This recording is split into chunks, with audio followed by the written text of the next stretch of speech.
I felt like talking about failure and the topic around failure for teachers, for yoga teachers, spiritual teachers, gurus. We could also call it the guru in the mud,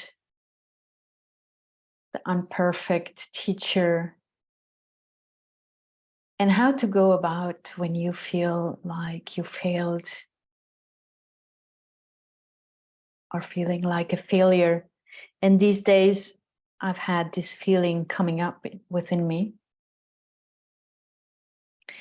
And of course, around or inside that feeling of failure, there is also the feeling of perfection, of joy, of happiness at the same time. But I just didn't want to push that away.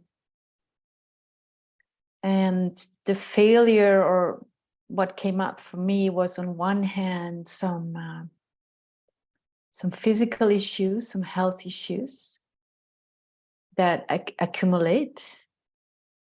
And of course, you could say I have a certain age, so it's normal. You know, the doctors say it's normal at above 50, you get this and that. But, you know, it's the knee and the lungs and something at the heart and the tooth or the teeth. So, you know, on one hand, I really always consider myself a healthy, very healthy being. And although I've had my wild times and my smoking times and my enjoying lifetimes, right? I feel like, you know, my nutrition is very healthy. I move the body regularly, and still these things are coming up. And I remember earlier I had a teacher in sophrology who told me always, when you get sick, you shouldn't get sick anymore. You know, if you do sophrology every day, you shouldn't get sick. So already these kind of expectations that if I'm living healthy like that, I'm not going to get sick, my body will not develop any symptoms, creates quite a pressure.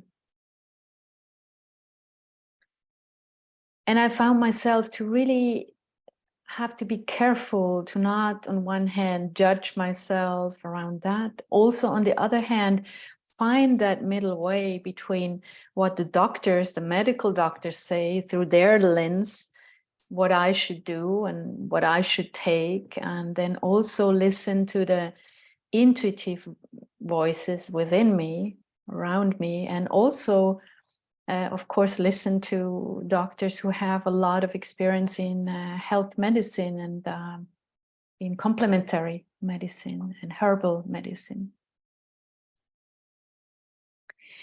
So that on one hand is the body issues, which I feel often we have these expectations that if you're doing the work, inner work, and you're doing the spiritual work, you will not get sick.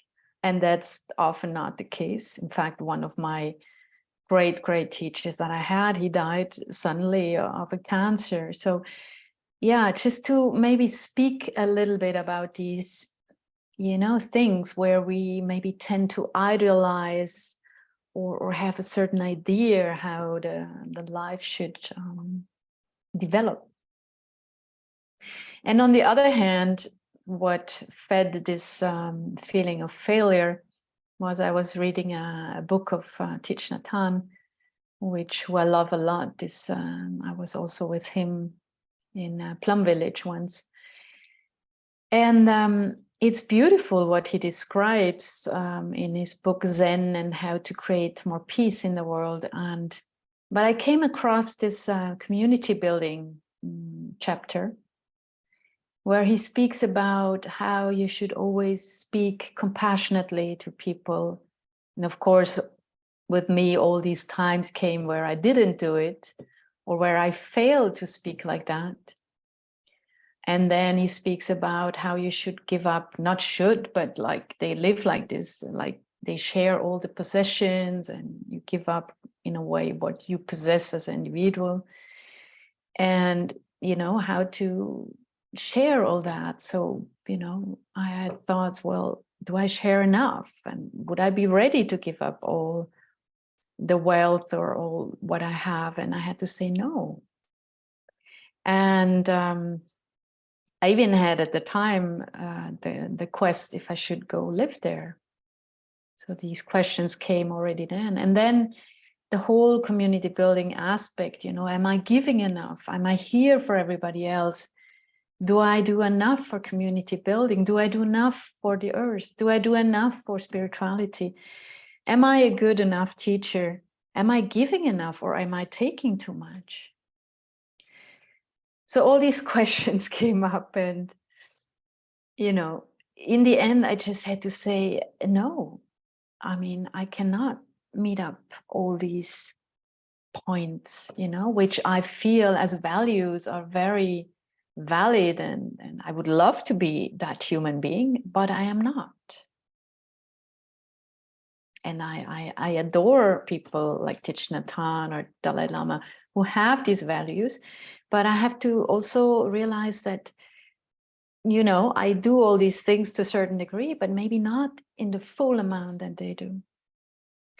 And in that kind of space between maybe also a little bit of idealization, how, you know, a good life, a so-called good life could look, and myself, or this body mind organism, this personality that does what it does, or my spiritual being that shares what it can share, in those two containers, you know, I had the feeling that it's sometimes difficult to feel that gap.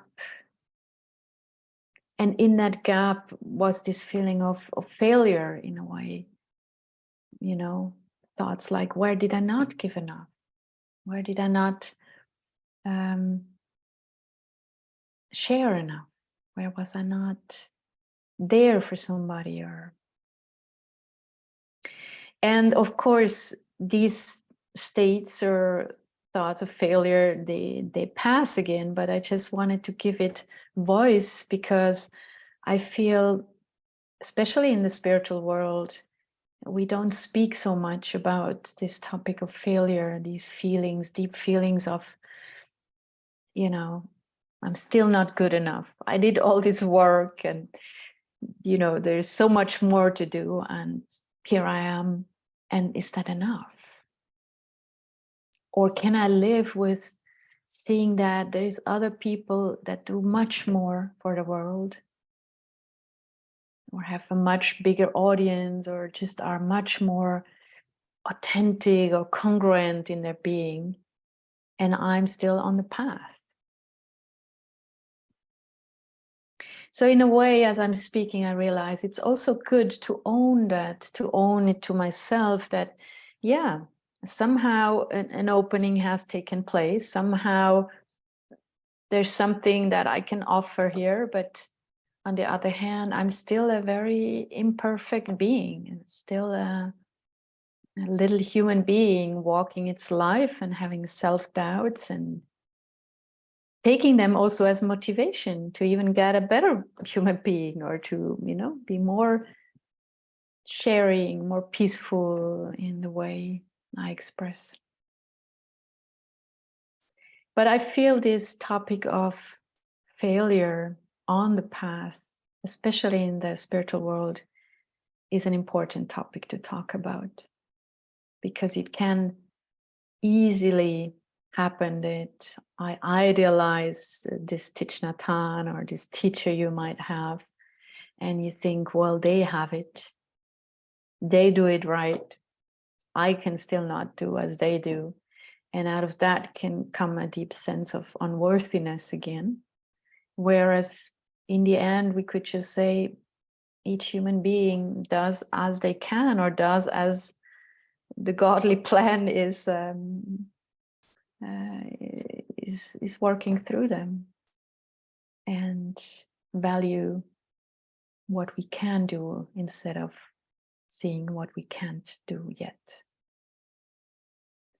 So maybe this is inspirational for you. Maybe you share some similar feelings on the way, and I just encourage you to talk about this too, to ask questions about this to your teachers, and to not only dwell in the nice meditative bubble, which is also nice, but to really get real and encourage you to also talk about this. So thanks for listening, and see you soon. Bye-bye.